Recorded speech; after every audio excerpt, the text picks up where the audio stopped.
அதாவது பார்த்திங்கன்னா நம்ம ரட்சிக்கப்படுறோம், கர்த்தர் நமக்கு ரட்சிப்பை கொடுக்குறாரு இல்லையா? ரட்சிக்கப்படுறோம், சபைக்கு வரோம், வந்துக்கிட்டே இருக்கோம், 1 வருஷம் ஆகுது. பட்டு 1 வருஷத்தில் கொஞ்சம் விஷயத்த கற்றுக்குறோம். அப்புறம் 2வது வருஷம் ஆகுது, 2வது வருஷத்தில் இன்னும் கொஞ்சம் விஷயத்த கற்றுக்குறோம். நம்ம ஸ்கூல் பிள்ளைங்க போகிற மாதிரி தான் ஸ்கூலுக்கு இல்லையா? நிறைய காரியங்களை கற்றுக்கிட்டே வராங்க ஒவ்வொரு வருஷமும். பட் ஒவ்வொரு வருஷம் முடிகிறப்ப ஸ்கூலில் பார்த்திங்கன்னா எக்ஸாம் நடக்குது இல்லையா? பரீட்சைக்கு பிள்ளைங்க தயாராகணும். அதில் போட்டி போட்டு அதிக மதிப்பெண்கள் எடுத்து பாஸ் பண்ணி அடுத்த ஸ்டேஜுக்கு போகிறோம். அதே மாதிரி தான் நம்மளோட வாழ்க்கையும் கர்த்தர் எதிர்பார்க்குறார். ஒரே மாதிரியே இருக்க வேண்டாம். முதல்ல 2 வருஷத்தில் ஓகே, தத்தி நடந்தோம், பைபிளை படிக்க கற்றுக்கிட்டோம், பாஸ்டர் ஐயா சொல்கிறபடி நடக்க கற்றுக்கிட்டோம், அநேக காரியங்களை நம்ம கற்றுக்கிட்டோம். 3rd ஸ்டாண்டர்ட் போனதுக்கப்புறமும் திரும்ப 1st ஸ்டாண்டர்ட்லேயே இருக்கிற மாதிரியே இருந்தால் அதே சுபாவத்தில் கர்த்தரும் விரும்ப மாட்டார், நம்ம பெற்றோரும் விரும்ப மாட்டாங்க இல்லையா? எல்லாரும் பிள்ளைங்க வச்சுருக்கோம். பிள்ளை திரும்ப 3rd ஸ்டாண்டர்ட் போனதுக்கப்புறம் 1st ஸ்டாண்டர்ட் புக்கு தான் படிக்குது, 3rd ஸ்டாண்டர்ட் புக்கை படிக்க மாட்டேங்குது. எல்லோரும் சந்தோஷப்படுவோம், யாரும் சந்தோஷப்பட மாட்டோம் இல்லையா? அதே மாதிரி எக்ஸாம் வரும்போது பயந்து ஓடுது. பரீட்சைக்கு நிற்கணும்ல, பரீட்சைக்கு போயிட்டு எக்ஸாம் எழுதி தான் அடுத்த ஸ்டேஜுக்கு போகணும். கரெக்டாக? அதுதானே நம்ம வாழ்க்கையிலும் கூட பரீட்சை வேறு விதமாக வந்துக்கிட்டே இருக்கும். ஏன்னா நம்ம எல்லாரும் வந்துட்டு ஒவ்வொருத்தரும் uniquely chosen by the God. Uniquely சூசன்னா நம்ம ஒவ்வொரு தனித்தன்மையோடு கர்த்தர் நம்மளை சூஸ் பண்ணியிருக்காரு ஒவ்வொரு காரியத்துக்காக. அதை நம்ம புரிஞ்சுக்கணும். அதுதான் தாவீது சொல்கிறான், நான் பிரமிக்கத்தக்க அதிசயமாய் விசித்திர வினோதமாய் பூமியின் கடையாந்திரங்களில் உருவாக்கப்பட்ட போது என்னுடைய எலும்புகள் உமக்கு மறைவாக இருந்ததில்லையே தகப்பனே, என்னுடைய கருவை உடைய கண்கள் கண்டது, என் தாயின் வயிற்றில் இருக்கும்போதே நீர் என்னை உமக்கென்று பிரித்தெடுத்தேன்னு சொல்கிறாரு. புரியுதா உங்களுக்கு? அதனால் நீங்கள் ஒவ்வொருவரும் தனித்தனியாக தேவனுக்காக தெரிந்து கொள்ளப்பட்ட பாத்திரங்கள். நீங்கள் யாருமே வருத்தப்பட தேவையில்லை, ஐயோ எனக்கு படிக்க தெரியலையே. இப்போ அநேக தாய்மார்கள்லாம் இருக்காங்க, படிக்காதவங்களாம் இருக்காங்க, எனக்கு படிக்க வரலையே. தேவையில்லை. கர்த்தர் அப்படி தான் உங்களை அழைச்சிருக்காரு. ஐயோ என்கிட்ட பணம் இல்லையே, நான் வசதி இல்லையே, பரவாயில்ல, நம்மளை விட ஏழைகள்லாம் இருக்காங்க, கர்த்தர் பார்த்துக்குவார். ஐயோ நான் ரொம்ப நல்லா படிச்சிருக்கேனே, ஓகே, படித்ததை வச்சுட்டு கர்த்தருக்குன்னு என்ன பண்ண முடியும்னு பாரு. இதுதான் கர்த்தர் வந்துட்டு விரும்புகிறாரு. அதாவது வந்துட்டு ஆதி காலத்தில் பார்த்தீங்கன்னா கர்த்தர் வந்துட்டு 2 காரியங்களை சொல்கிறாரு. அவர் இந்த பூலோகத்தை விட்டு பரலோகத்துக்கு ஏறும்போது 2 காரியத்தை சொல்கிறாரு. முதலாவது என்ன சொல்கிறாருன்னா, உலகமெங்கும் போய் சுவிசேஷத்தை அறிவியுங்கள்னு சொல்கிறாரு. எடுத்து வாசிப்போம். மார்க் எழுதின சுவிசேஷம் 16ஆம் அதிகாரம் 15ஆம் வசனம். மார்க் 16:15. பின்பு அவர் அவர்களை நோக்கி, நீங்கள் உலகமெங்கும் போய் சர்வ சிருஷ்டிக்கும் சுவிசேஷத்தை பிரசங்கியுங்கள். ஏசப்பா இந்த பரலோகத்துக்கு போகிறதுக்கு முன்னாடி உலகமெங்கும் போய் சுவிசேஷத்தை அறிவிக்க சொல்கிறார். அதுதான் நம்ம மேலே விழுந்த கடமை, நம்ம எல்லாருக்கும் தெரியும். அது வந்துட்டு பேசிக்னா இப்போ நான் சொன்னேன் இல்லையா, 1st standard, 2nd, 3rd standard, 4th standard நம்ம படிச்சுக்கிட்டே இருக்கோம். ஒரு 4 வருஷம் 5 வருஷம் படிச்சுக்கிட்டே இருக்கோம். பட் ஆனால் அதுலேயே இருந்துடணும்னு நான் கர்த்தர் வந்துட்டு நம்மளை விரும்பலை, அதுக்காக நம்மளை அழைக்கலை. கர்த்தர் நம்மளை அழைச்சிட்டு இன்னொரு நோக்கம், நம்ம அவருக்குள்ளே வளர்ந்து வேறு லெவலில் வந்துட்டு நம்ம போயிட்டு ஊழியம் பண்ணணும்னு நினைக்கிறாரு. அதுதான் அவர் தம்முடைய அப்போஸ்தலர் 12 பேர் இருந்தாங்க இல்லையா, அவங்க எல்லாருக்கும் கடைசியாக சொல்கிறாரு. எடுத்து வாசிப்போம். மத்தேயு எழுதின சுவிசேஷம் 28ஆம் அதிகாரம் 18-20. Matthew 28:18-20. அப்பொழுது இயேசு சமீபத்தில் வந்து அவர்களை நோக்கி, வானத்திலும் பூமியிலும் சகல அதிகாரமும் எனக்கு கொடுக்கப்பட்டிருக்கிறது. ஆகையால் நீங்கள் புறப்பட்டு போய் சகல ஜாதிகளையும் சீஷராக்கி பிதா குமாரன் பரிசுத்த ஆவியின் நாமத்தினாலே அவர்களுக்கு ஞானஸ்நானம் கொடுத்து, நான் உங்களுக்கு கட்டளையிட்ட யாவையும் அவர்கள் கைக்கொள்ளும்படி அவர்களுக்கு உபதேசம் பண்ணுங்கள். இது உலகத்தின் முடிவு பரியந்தம் சகல நாட்களிலும் நான் உங்களுடனே கூட இருக்கிறேன் என்றார். ஆமீன். அதாவது ஏசப்பா இந்த பூலோகத்தை விட்டு மேலே பறத்துக்கு எடுத்துக்கொள்ளும் போது இதையும் சொல்கிறாரு தம்முடைய சீஷர்களை நோக்கி, நீங்கள் சுவிசேஷம் அறிக்கிறது ஓகே, பட் ஆனால் முக்கியமான ஒரு காரியம், ஒவ்வொருவரையும் அவருக்கு எப்படி ஆக்கணுமா? சீஷர்கள் ஆகணும். They have to become like a disciple of the God. இப்போ பார்த்தீங்கன்னா, இப்போ வாசிக்க வேண்டாம், யோவான் 6ஆம் அதிகாரத்தில் பார்த்தீங்கன்னா அவர் ஒரு அற்புதம் பண்ணுறாரு.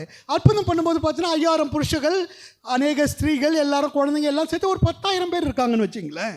அந்த எண்ட் ஆஃப் அந்த யோவான் 6ஆவதுல கடைசியில் வரும்போது பார்த்தீங்கன்னா எல்லாரும் அவர் உபதேசிக்க ஆரம்பிக்கிறாரு. எல்லாரும் இது கடினமான உபதேசம்ன்ட்டு விட்டுட்டு போயிடுறாங்க. கடைசியில் பார்த்தா 12 பேர் மட்டும்தான் நிற்கிறாங்க. அவங்களையும் பார்த்து கேட்குறாரு, நீங்களும் போக மனதாக இருக்கிறீங்களான்றாரு. அருமையான சபை, அழகாக சொல்கிறீங்க. நீங்களும் என்னை விட்டு போயிட மனதாக இருக்கிறீங்களா அப்படின்றாரு. இல்லை பாருங்களேன், சீஷனாக இருக்கிறது வந்துட்டு கொஞ்சம் பேர் தான். நம்ம ஒவ்வொருவரும் அழைக்கப்பட்டது கர்த்தர் சீஷராய் வளரும்படி தான் அழைக்கப்பட்டிருக்காரு. நான் எப்போவுமே 5ஆம் கிளாஸ் தான் படிச்சுட்டு இருப்பேன், எனக்கு 15 வயசாச்சு, நான் பரீட்சைக்கு நில்ல மாட்டேன், நான் எக்ஸாம் எழுதி பாஸ் பண்ணி போக மாட்டேன்னா யாராவது பெற்றோர் வந்துட்டு சந்தோஷப்படுவாங்களா? சந்தோஷமே பட மாட்டோம் இல்லையா? நம்மளும் நிறைய பிள்ளைங்களை வச்சுட்ருக்கோம். எல்லா பிள்ளைங்களும் எக்ஸாம் எழுதணும், எக்ஸாமில் நிறைய ஸ்கோர் பண்ணணும், அடுத்த லெவலுக்கு போகணும். அதுதான் கர்த்தர் விரும்புகிறாரு. விசுவாசியாகவே இருந்து காலத்தை ஓட்டிட்டு கர்த்தருடைய சமூகத்துக்கு போகிறதுக்காக நம்ம அழைக்கப்படலை. விசுவாசியாக இருக்கிறது ஒரு பருவம். ஆமாம், 1 வருஷம் 2 வருஷம் 4 வருஷம் 5 வருஷம், அதை விட்டுட்டு நம்ம சீஷர்களா மாறணுன்னு தான் கர்த்தர் விரும்புகிறார். அதுதான் தம்முடைய சீஷர்களுக்கு அவர் கடைசியாக சொல்லிட்டு போகிறாரு. ஆக்சுவலாக வந்துட்டு பார்த்தீங்கன்னா ஆதி சீஷர்கள்லாம் பார்த்தீங்கன்னா அவரோட ஊழியத்தை செய்யும்போது அநேக உபத்திரவங்கள் வந்தாலும் அவங்க ரொம்ப சந்தோஷப்பட்டாங்க. அதாவது எடுத்து வாசிப்போம், என்ன நடக்குது பாருங்களேன். அப்போஸ்தலர் எழுதின நிருபம் 5ஆம் அதிகாரம் 40 42. அப்போஸ்தலர் 5:40-42. அப்பொழுது அவர்கள் அவனுடைய யோசனைக்கு உடன்பட்டு அப்போஸ்தலரை வரவழைத்து அடித்து இயேசுவின் நாமத்தை குறித்து பேசக்கூடாது என்று கட்டளையிட்டு அவர்களை விடுதலையாக்கினார்கள். அவருடைய நாமத்துக்காக தாங்கள் அவமானம் அடைவதற்கு பாத்திரராக எண்ணப்பட்டபடியினால் சந்தோஷமாய் ஆலோசனை சங்கத்தை விட்டு புறப்பட்டு போய் தினந்தோறும் தேவாலயத்திலேயும் வீடுகளிலேயும் இடைவிடாமல் உபதேசம் பண்ணி இயேசுவை கிறிஸ்துவென்று பிரசங்கித்தார்கள். ஆதி அப்போஸ்தலர்கள்லாம் பயங்கரமாக உபத்திரக்குள்ளார போகிறாங்க. அவங்கள அடிக்கிறாங்க. அவங்க அடித்ததுனால அவங்க போய் மனம் உடைஞ்சு விழுந்துருதில்ல, போய் மூலையில் உட்காந்துடல. அவங்க எழுந்து வராங்க. திரும்பி எழுந்து வந்து ரொம்ப சந்தோஷப்படுறாங்க. கர்த்தருக்காக நான் அடிக்கப்பட்டேன், எனக்கு பரலோகத்தில் அநேக கிஃப்ட்ஸ் வச்சுருக்காரு என் தகப்பன், நான் அடி வாங்கினாலும் என் தகப்பன் என்னை ஆசுவாசப்படுத்தி திடப்படுத்தி திரும்ப ஊழியத்தை பண்ணுறாங்க. புரியுதா உங்களுக்கு? அதுதான் சீஷனுடைய பண்பு. நம்ம அடிக்கப்பட்டாலும் உபத்திரப்பட்டாலும் நம்மளை அநேக காரியங்கள் ஊடாய் நாம் நடந்து போனாலும் உபத்திரம் கூட நாம் எழுந்து வந்து திரும்ப கர்த்தருக்கென்று சாட்சிகளாக நிற்கணும். நம்ம கர்த்தருக்கென்று ஊழியம் பண்ணணும், சீஷர்களாய் வளரணும். அதுதான் இந்த கடைசி நாட்களில் கர்த்தர் நம்ம ஒவ்வொருவர்கிட்டையும் எதிர்பார்க்குறாரு. அவர் மட்டும்தான் சீஷராக இருக்கணும், நான் மட்டும்தான் சீஷராக இருக்கணும், அந்த பாத்திரம் தான் சீஷராக இருக்கணும் அப்படிலாம் இல்லை. ஒவ்வொருவரும் சீஷர்களாய் அழைக்கப்பட்ட பாத்திரங்கள். நம்ம இங்கே உட்காந்துருக்கிற ஒவ்வொருத்தரும் சீஷர்களாக அழைக்கப்பட்டிருக்கோம். கர்த்தருக்கென்று ஊழியம் பண்ணணும். ஊழியம் பண்ணும்போது உபத்திரம் வரும், அதை சந்தோஷமாக ஏற்றுக்கிறாங்க. பார்த்திங்கன்னா ஆதி காலத்தில் மிஷினரிகள்லாம் நிறைய பேர் புறப்பட்டு வந்தாங்க இல்லையா? இங்கிலாந்துலேருந்து, அமெரிக்காவிலேருந்து, அநேக வெஸ்டர்ன் தேசத்துலேருந்து எல்லாத்தையும் விட்டுட்டு வராங்க. அவங்க இருந்தால் நினச்சிருந்தா அவங்க பெரிய இன்ஜினியர் ஆகி அங்கே கோட் சூட்டெல்லாம் போட்டுக்கிட்டு அவங்க நல்ல வாழ்க்கை வாழ்ந்துருக்கலாம், இல்லாட்டி ஒரு டாக்டர் ஆகி நல்ல வாழ்க்கை வாழ்ந்துக்கலாம். அநேக பரிசுத்தவான்கள் 1800 1900 2000 வருஷத்தில் அந்த செஞ்சுரிஸ்லாம் பார்த்திங்கன்னா 18th century 19th century 20th centuryலாம் அநேக மிஷினரிகளை கர்த்தர் எழுப்புறாரு. அமெரிக்க தேசத்தில் எழுப்புறாரு, இங்கிலாண்டில் எழுப்புறாரு, அநேக வெஸ்டர்ன் கண்ட்ரியில் எழுப்பி ஒவ்வொருத்தரும் அந்த சாக்ரிஃபிஷியல் டெண்டன்சியோட அந்த தியாக மனப்பான்மையோட இங்கே கடந்து வராங்க. இந்தியாவுக்கு வராங்க, ஆப்பிரிக்காவுக்கு வராங்க, அநேக தேசங்களுக்கு போகிறாங்க, எல்லாத்தையும் விட்டுட்டு வராங்க. அதாவது கர்த்தருக்குன்னு எல்லாத்தையும் விடுறாங்க. பவுல் சொல்கிற மாதிரி எனக்கு லாபமானவைகளோ அவைகளை நஷ்டம் என்று விட்டேன், என் கர்த்தராக கிறிஸ்து இயேசுவை அறிகிற அறிவின் மேன்மைக்காக எல்லாவற்றையும் குப்பையும் தூசியுமா எண்ணுகிறேன்ட்டு விட்டுட்டு வராங்க. அவங்களுக்கு உள்ள சொந்தங்களை விட்டுட்டு வராங்க, பிள்ளைகளை விட்டுட்டு வராங்க, அவங்க அப்பா அம்மாவை விட்டுட்டு வராங்க. எல்லாம் எதுக்காக வராங்க? கர்த்தர் மேல் கொண்ட அன்பு. சீஷனாய் மாறி அவருக்காக நான் ஏதாவது செய்ய மாட்டான் என்ற அந்த ஒரு வைராக்கியம் வந்து அடிக்கிறாங்க. நிறைய பேர் நம்ம தேசத்தில் கூட பார்த்திங்கன்னா அநேகர் வந்துட்டு தேர் மாட்டேன்னா கொலை செய்யப்படுகிறார்கள் இல்லை, அநேகர் செத்து போயிடுறாங்க. எப்படி முடியுது? ஏன்னா அவங்க the transform themself as a disciples of God. டிசைபிள்னா சீஷனாக மாறி வராங்க. விசுவாசியாக இருக்கிறது ஒரு பருவம். அடுத்த பருவம் பார்த்திங்கன்னா சீஷராய் மாறி அவருக்குன்னு நாம் ஏதாவது செய்ய மாட்டோமா? எனக்கு இந்த ஜீவனை கொடுத்த என் தகப்பனுக்குன்னு நான் என்ன செய்வேன், நான் என்ன செய்யக்கூடும், எல்லாத்தையும் தாங்குறாங்க. எல்லா புத்திரனூடாய் வழிநடத்தப்பட்டு வருகிறாங்க. அதே தான் சொல்லுது இங்கே பார்த்தீங்கன்னா லூக்கா எழுதின சுவிசேஷம் 14ஆம் அதிகாரம் 26-27. லூக்கா 14. யாதொருவன் என்னிடத்தில் வந்து தன் தகப்பனையும் தன் தாயையும் மனைவியையும் பிள்ளைகளையும் சகோதரரையும் சகோதரிகளையும் தன் ஜீவனையும் வெறுக்காவிட்டால் எனக்கு சீஷனாய் இருக்க மாட்டான். தன் சிலுவையை சுமந்து கொண்டு எனக்கு பின் செல்லாதவன் எனக்கு சீஷனாய் இருக்க மாட்டான். This is what God is expecting from all of us. நம்ம எல்லார்கிட்ட இருந்தோம் கர்த்தர் எதிர்பார்க்கறது இதுதான். அதாவது யாதொருவன் என்னிடத்தில் வந்து தன் தகப்பனையும் தன் தாயையும் மனைவியையும் பிள்ளையும் சகோதரையும் சகோதரிகளையும் தன் ஜீவனையும் வெறுக்காவிட்டால் எனக்கு சீஷனாக இருக்க மாட்டான். வெறுக்கிறது என்ன அப்படியே விட்டுட்டு வந்துடுறது இல்லை, அதை சொல்ல. முதலாவது தேவனுடைய ராஜ்யத்தையும் அவருடைய நீதியும் தேடுங்கள், பிறகு எல்லாம் கூட கொடுக்கப்படும், மீதி எல்லாமே கொடுக்கப்படும். அதாவது first preference you should give it to the God who gave the breath. நமக்கு இந்த சுவாசத்தை கொடுத்தவர், இந்த ஜீவனை கொடுத்தவருக்கு அவருக்கு முதலாவது இடம். அவர் வரும்போது மீதி எல்லாம் செகண்டரி ஆயிடணும். டிசைபிளாக இருக்கும்படியாக தான் நம்ம ஒவ்வொருவரையும் கர்த்தர் அழைச்சிருக்காரு. அடுத்து லூக்கா எழுதின சுவிசேஷம் 14ஆம் அதிகாரம் 33ஆம் வசனம்.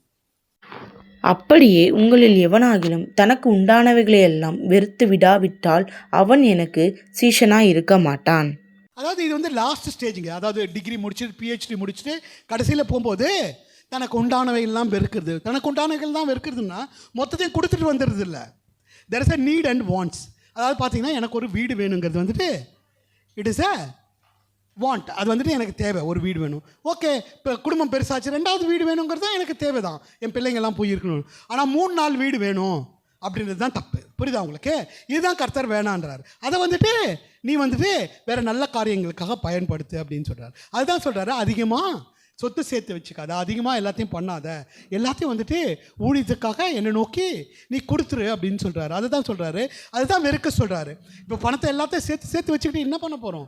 நான் ஏற்கனவே சொன்ன மாதிரி தான். ஒருத்தர் இருந்தாங்க, ஒரு சீஃப் மினிஸ்டர், பேர் சொல்ல வேண்டாம். எவ்வளோ சொத்து இருந்தது அந்த அம்மாவுக்கு இல்லை. ஒரு நாள் கடந்து போயிட்டாங்க. எல்லாரையும் அவங்கவுங்க பங்கு போட்டுக்கணுங்க. எங்கே போச்சுன்னே தெரியல. அந்த பணம் ஒன்றுத்துக்கும் யூஸ் ஆகாது. அது அந்த அம்மா நான் அந்த தன் வாழ்நாளில் நல்ல காரியங்களுக்கு பயன்படுத்தியிருக்கலாம், ஆனால் வந்துட்டு பயன்படுத்தாமல் போயிட்டாங்க. அடுத்து அப்போஸ்தலர் எழுதின சுவிசேஷம் 1ஆம் அதிகாரம் 4-8. அன்றியும் அவர் அவர்களுடனே கூடி வந்திருக்கும் போது அவர்களை நோக்கி, யோவான் ஜலத்தினாலே ஞானஸ்நானம் கொடுத்தான். நீங்கள் சில நாளுக்குள்ளே பரிசுத்த ஆவியினாலே ஞானஸ்நானம் பெறுவீர்கள். ஆகையால் நீங்கள் எருசலேமை விட்டு போகாமல் என்னிடத்தில் கேள்விப்பட்ட பிதாவின் வாக்குத்தத்தம் நிறைவேற காத்திருங்கள் என்று கட்டளையிட்டார். அப்பொழுது கூடி வந்திருந்தவர்கள் அவரை நோக்கி, ஆண்டவரே, இக்காலத்திலா ராஜ்யத்தை இஸ்ரவேலுக்கு திரும்ப கொடுப்பீர் என்று கேட்டார்கள். அதற்கு அவர், பிதாவானவர் தம்முடைய ஆதீனத்திலே வைத்திருக்கிற காலங்களையும் வேலைகளையும் அறிகிறது உங்களுக்கு அடுத்ததல்ல. பரிசுத்த ஆவி உங்களிடத்தில் வரும்போது நீங்கள் பலனடைந்து எருசலேமிலும் யூதேயா முழுவதிலும் சமாரியாவிலும் பூமியின் கடைசி பரியந்தமும் எனக்கு சாட்சிகளாய் இருப்பீர்கள் என்றார். அதான் வந்துட்டு நீங்கள் டிசைபிளாக இருக்கணும்னா, நீங்கள் சீஷனாக இருக்கணும்னா, you need to have the power of the Holy Ghost. பரிசுத்த ஆவியானவருடைய பலன் உங்களுக்கு வேணும். இதை கடந்து போகணும்னா, அதாவது ஆதி சீஷர்களுக்கு ஏசப்பா சொல்கிறாரு, நீங்கள் ஆவியானவர் வந்து உங்கள் மேலே இறங்க வரையும் எருசலேமை விட்டு நீங்கள் கடந்து போகாதீங்க, வெயிட் பண்ணுங்கன்னு சொல்கிறாரு. அதுக்கப்புறம் பார்த்தீங்கன்னா 2ஆம் அதிகாரம் அப்போஸ்தலர் 1-4 பார்த்தீங்கன்னா ஆவியானவர் வந்து அக்னிமயமான நாவுகளோடு எல்லார் மேலேயும் இறங்குறாரு. எவ்வளோ பேர் இருந்தாங்க அங்கே மேல் வீட்டறையில்? 120 பேர் மேலேயும் அக்னிமயமான நாவுகளோடு அவர் வந்துட்டு ஃபில் பண்ணுறாரு. ஃபில் பண்ணும்போது வந்துட்டு பார்த்தீங்கன்னா அவங்க வந்துட்டு அதுக்கப்புறம் தான் கடந்து போயிட்டு சீஷர்களாய் அவர் வந்துட்டு அநேக ஆத்மாக்களை ஆதாயப்படுத்துகிறார்கள். அதில் ஒருத்தர் வந்துட்டு ஆதாயப்படுத்துகிறாரு. யார் பார்த்தீங்கன்னா, யார் முதலாவது ஆதாயப்படுத்துகிறாரு? எடுத்து வாசிப்போம். மத்தேயு எழுதின சுவிசேஷம் 26ஆம் அதிகாரம் 33-35. அதாவது இந்த பாத்திரம் பார்த்தீங்கன்னா ஏசப்பாவை மறுதளிக்கிறார். ஏசப்பா செத்து போகிறதுக்கு முன்னாடி மறுதளிக்கிறாரு. அதே பாத்திரம் பார்த்தீங்கன்னா பரிசுத்த ஆவியானவரால் நிரப்பப்பட்ட பிறகு அநேக ஆத்மாக்களை ரட்சித்துறாரு. யார் அவர்? பேதுரு ரட்சிக்கிறாரு. ஏன்னா பரிசுத்த ஆவியானவர் வந்து இடை கட்டுறாரு. எடுத்து வாசிங்க. பேதுரு அவருக்கு பிரதியுத்தரமாக, உமது நிமித்தம் எல்லாரும் இடரலடைந்தாலும் நான் ஒரு காலம் இடரலடையேன் என்றான். இயேசு அவனை நோக்கி, இந்த ராத்திரியிலே சேவல் கூவுகிறதற்கு முன்னே நீ என்னை 3 தரம் மறுதலிப்பாய் என்று மெய்யாகவே உனக்கு சொல்லுகிறேன் என்றார். அதற்கு பேதுரு, நான் உம்மோடே மரிக்க வேண்டியதா இருந்தாலும் உம்மை மறுதலிக்க மாட்டேன் என்றான். சீஷர்கள் எல்லோரும் அப்படியே சொன்னார்கள். பேதுரு வந்துட்டு அந்த ராத்திரியில் மறுதளிக்கிறாரு. அதே மாதிரி 69-75 பார்த்தீங்கன்னா அவர் வந்து மறுதளிக்கிற, நோட் பண்ணிக்க, வாசிக்க வேண்டாம், டைம் இல்லை. 69-75 பார்த்தீங்கன்னா அவர் லிட்டரலாக வந்துட்டு மறுதளிக்கிறார். அவர் பார்த்தீங்கன்னா அவர் வந்து மறுதளிச்சிடறாரு ஏசப்பாவை. அதே பேதுரு தான் இப்போ பார்த்தீங்கன்னா அப்போஸ்தலர் எழுதின நிருபம் 2ஆம் அதிகாரம் 41வது வசனத்தை வாசிங்க. அவனுடைய வார்த்தையை சந்தோஷமாய் ஏற்றுக்கொண்டவர்கள் ஞானஸ்நானம் பெற்றார்கள். அன்றைய தினம் ஏறக்குறைய 3000 பேர் சேர்த்து கொள்ளப்பட்டார்கள். பார்த்தீங்கன்னா 3000 பேர் பேதுரு ரட்சிக்கிறாரு. பேதுரு மூலமாக ரட்சிக்கப்படுது. ஏன்னா பரிசுத்த ஆவியானவர் வந்து பலத்தை கொடுக்குறாரு. அதே மறுதளித்த பேதுரு, அதே ஒரு ஒரு ஒரு கொஞ்ச நாளுக்கு முன்னாடி மறுதளித்த பேதுரு, அதாவது 50 நாளுக்கு முன்னாடின்னு வச்சுங்களேன், 50-60 நாளுக்கு முன்னாடி மறுதளித்த பேதுரு பரிசுத்த ஆவியானவர் கூட வந்து தங்கி இருக்கும்போது பலன் கொண்டு 3000 பேரை ரட்சிக்கிறாரு. அதுக்கடுத்து பார்த்தீங்கன்னா அப்போஸ்தலர் 4 நாளில் பார்த்தீங்கன்னா 5000 பேரை ரட்சிக்கிறார். அவர் திரும்ப சுவிசேஷத்தை சொல்லிக்கொண்டே போகிறார். அதுக்கப்புறம் பார்த்தீங்கன்னா ஒரு பெரிய அதிசயத்தை அவர் நிகழ்த்துறாரு. அதாவது பார்த்தீங்கன்னா டெய்லி ஏசப்பா அவர் தான் வாழ்ந்த காலத்தில் ஈ வில் கோ டு சினகாக்னா தேவாலயத்துக்கு போவார். அதே வழியாக தான் போவார். நிறைய பேர் பிச்சை எடுத்துக்கிட்டே இருப்பாங்க, நிறைய பேர் பலவீனமாக இருப்பாங்க. பட் ஏசப்பா யாரையும் சுகப்படுத்தலை. ஏன்னா அவர் வந்தது பிதாவின் சித்தத்தை நிறைவேற்றும்படியாக. அவர் நினச்சிருந்தானே as a power of the heaven, as all the power. ஒரு வார்த்தை சொன்னால் போதும், அவர் வந்துட்டு அநேகரை ரட்சித்து ராஜ்யத்தில் சேர்த்துக்க முடியும், அனுபவரை சுகப்படுத்தியிருக்க முடியும். ஆனால் அவர் அதை பண்ணலை. ஏன்னா ஈ கேம் வித் பர்பஸ். எதுக்காக வந்தார்னா ஜான் 6:38 வாசிங்க. என் சித்தத்தின்படியல்ல, என்னை அனுப்பினவருடைய சித்தத்தின்படி செய்யவே நான் வானத்திலிருந்து இறங்கி வந்தேன். There is a purpose for Jesus Christ for ascending from heaven to come down to earth. அதாவது இங்கே வர்றதுக்கு, அவர் அங்கேருந்து இறங்கி வர்றதுக்கு ஒரு பர்பஸ் இருக்குது. பிதாவாகிய தேவன் ஒரு பர்பஸோட அவர் வராரு. அதை வந்து முடிச்சுட்டு அவர் திரும்பி போயிடுறாரு. புரியுதுங்களா? அதே இந்த பீட்டர் பார்த்தீங்கன்னா அதே அந்த தேவாலயத்துக்கு முன்னாடி போகிற ஒருத்தரை வந்துட்டு சுகமாக்குறாரு. பாருங்களேன், எடுத்து வாசிப்போம். 3ஆம் அதிகாரம் 1-10. ஜெப வேளையாகிய 9ஆம் மணி நேரத்திலே பேதுருவும் யோவானும் தேவாலயத்துக்கு போனார்கள். அப்பொழுது தன் தாயின் வயிற்றிலிருந்து சப்பானியாய் பிறந்த ஒரு மனுஷனை சுமந்து கொண்டு வந்தார்கள். தேவாலயத்திலே பிரவேசிக்கிறவர்களிடத்தில் பிச்சை கேட்கும்படி நாடோறும் அவனை அலங்கார வாசல் என்னப்பட்ட தேவாலய வாசலண்டையில் வைப்பார்கள். தேவாலயத்திலே பிரவேசிக்க போகிற பேதுருவையும் யோவானையும் அவன் கண்டு பிச்சை கேட்டான்.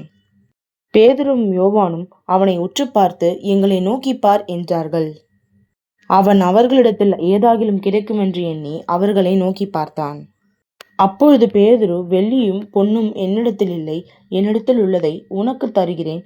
நசரேயனாகிய இயேசு கிறிஸ்துவின் நாமத்தினாலே நீ எழுந்து நட என்று சொல்லி வலது கையினால் அவனை பிடித்து தூக்கிவிட்டான். உடனே அவனுடைய கால்களும் கரடுகளும் பெலன் கொண்டது.